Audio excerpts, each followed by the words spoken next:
ओम गणेश हर हर महादेव। बहुत लोगों ने मुझे बहुत बार कई सारे वीडियो में ये प्रश्न पूछा है और कुछ-कुछ लोगों ने अच्छे भी कमेंट किए हैं और कुछ-कुछ लोगों ने कटु भाषा में मतलब ऐसा गाली-गलौच वाला नहीं, लेकिन जैसे हर एक बहुत सारी हमारी मान्यताएँ कुछ-कुछ चलती रहती है ना बिना सोचे-समझे कि गुरुजी तांबे के कलश में दूध लेकर आप अभिषेक क्यों करवाते हो या करते हो या क्या करना चाहिए? क्योंकि वह तो ज़हर बन जाता है। तो शायद आपको ये भी पता होना चाहिए, जो ज़हर पी सकता है वही शिव है, इसीलिए उनको नीलकंठ कहा जाता है और ये कथा तो आपको पता होगी। तो जिसका ना आदि है, जिसका ना अंत है, लेकिन मैं आज को इसका भी प्रमाण दूँगा।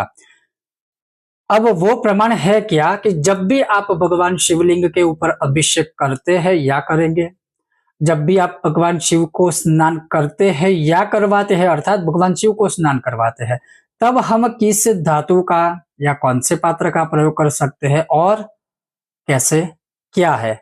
यही आज विषय वीडियो में आपका संदेह, शंका दूर करूँगा। अगर आपको यह विषय वीडियो पसंद आता है तो लाइक करें, शेयर करें, चैनल पर नए हो तो सब्सक्राइब करके घंटी का चिन्ह अवश्य दबाइएगा। तो चलिए शुरू करते हैं। तो जैसे लिखा है कि मृत कुंभत ताम्र कुंभेन स्नानम शतगुणोत्तरम रौम्यम लक्षोत्तरम पुण्यम हेमैहि कोट्याधिकम भवेत्। ये क्या है? सबसे पहले भगवान शिव जी को अगर किसी भी द्रव्य से, चाहे वो दूध हो, चाहे वो दही हो, चाहे वह जल हो, चाहे वो कोई भी रस हो, शिवलिंग के ऊपर अगर आपको अभिषेक करना है, स्नान करवाना है, तो सबसे पहले कहा है कि मिट्टी का घड़ा या मिट्टी का कलश ले सकते हो। उसमें स्नान करवाने से जो फल प्राप्त होता है उसकी अपेक्षा तांबे के कलश में या तांबे के घट में, मैं नहीं बोल रहा हूं, यह आपको मैं प्रमाण दे रहा हूं, तांबे के घट में या ताम्र के कलश में स्नान करवाने से उसका फल 100 गुना मिलता है।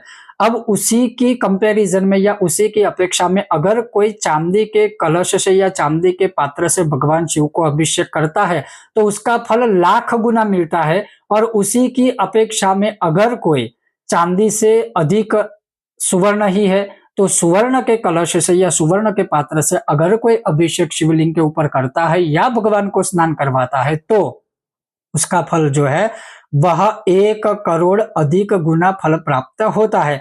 तो इसमें ही आपको प्रमाण प्राप्त हो चुका है कि ताम्र कलश या ताम्र का घट अर्थात कुंभ लेकर आप उसमें चाहे दूध हो, चाहे दही हो, चाहे कोई भी रस आदि हो, उससे स्नान करवा सकते हो। फिर भी जैसी आपकी इच्छा, कभी-कभी किसी के मन में बहुत संदेह रह जाते हैं और कभी जो संदेह होता है उसका समाधान दूर करना काफ़ी समस्या भरा रहता है।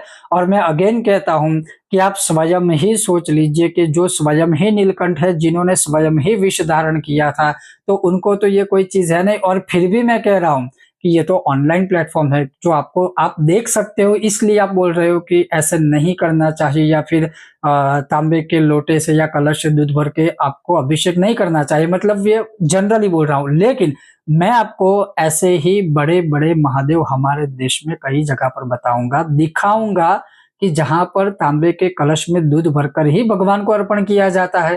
तो ऐसा कुछ नहीं है, जो ये चीज़ है ताम्र वाली वो हम मनुष्य के लिए है, शिव जी के लिए नहीं है। अन्य देवी-देवताओं के लिए शायद हो सकती है, लेकिन शिव जी के लिए नहीं है, क्योंकि वो तो स्वयं ही विष धारण करने वाले हैं। उनका ना आदि है, उनका ना कोई अंत है, वो स्वयं ही आदि और अंत है और अनंत है। उसके ऊपर, शिव जी के ऊपर कोई नहीं है। फिर भी आपकी मर्जी। अगर आप किसी के पास कोई ऐसा प्रमाण है, किसी शास्त्र में लिखा है कि भगवान शिव को ताम्र कलश में दूध भरकर नहीं चढ़ा सकते हैं, तो अवश्य आप हमें प्रमाण दीजिएगा। हम कोशिश करेंगे, उस विषय पर वीडियो बनाएंगे। लेकिन हमारे पास बहुत सारे ऐसे प्रमाण आदि है, लेकिन तर्क वितर्क से ज्यादा ये है कि उतना ही समय हम और अच्छे वीडियो बनाए ताकि सबका कल्याण हो पाए। मूल रूप से मेरा यही कहना था कि आप भगवान शिव के ऊपर अभिषेक करने के लिए मिट्टी का घड़ा भी ले सकते हो, तांबे का कलश भी ले सकते हो या घड़ा ले सकते हो, चांदी का कलश या घड़ा ले सकते हो, सोने का कलश या घड़ा ले सकते हो और उसी में दूध हो, जल हो, फल रस हो या कोई भी द्रव्य हो, उसी में रखकर शिव जी के ऊपर अभिषेक कर सकते हो।